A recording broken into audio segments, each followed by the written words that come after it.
Imus longganisa, pagkaing Pinoy, tatak imus. Isa ito sa mga pagkain naging paborito ko noong kabataan ko pa lang. Halos buong kabataan ko ay nakatira ako sa Imus at hindi ako nagsasawa sa Imus longganisa hanggang ngayon.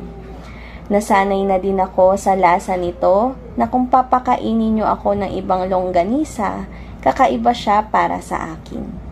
Itong Imus longganisa ay masarap dahil sa kanyang alat. Di siya sobra-sobra sa alat, tama lang siya at ang nagpapalasa dito ay ang bawang na nasa loob ng longganisa. Masarap siya isabay sa kanin at di siya nakakasawa para sa akin. Ito na siguro ang pinakamasarap na longganisa na natikman ko. Kailangan matikman nyo din ito. Ang kultura ng Imus ay pinahahayag sa pamamagitan ng aming tradisyonal na paggawa ng Imus longganisa.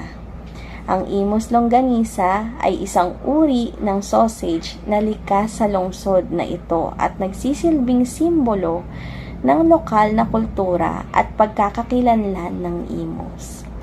Ang paggawa ng Imus longganisa ay likas na bahagi ng kultura at pagkakakilanlan ng mga taong Imus. Ito ay nagpapahayag ng aming kasaysayan, tradisyon, at paraan ng pamumuhay.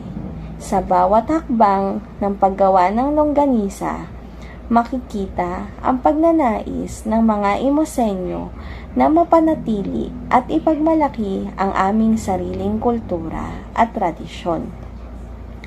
Sa bawat kagat ng Imus longganisa, makikita ang taglay na lasa at mga sangkap na likas sa lugar at nagpapakita ng kahalagahan ng produktong ito sa kultura ng Imus.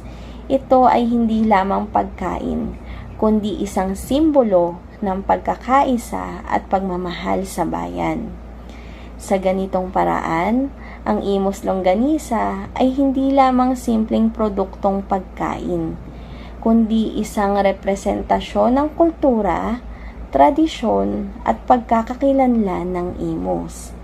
Ito ay nagpapakita ng pagpapahalaga at pagmamalasakit ng mga Imusenyo sa aming sariling kultura at lipunan, at patunay ng kanilang kakayahan sa pagpapatuloy at pagpapahalaga sa kanilang mga pinagmulan.